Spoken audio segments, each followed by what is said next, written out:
చదివే లేని రోజుల్లో చదువును తీసుకురావాలి అన్న మనకు ఇన్స్పిరేషన్ ఇచ్చిన సావిత్రిబాయి పులే సాంగ్ నేను తీసుకున్నానండి.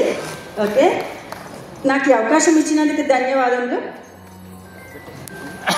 అనగారిన జీవితాల్లో అక్షరదారి పొద్దై పొడిచెను చదువుల జెండగా మారి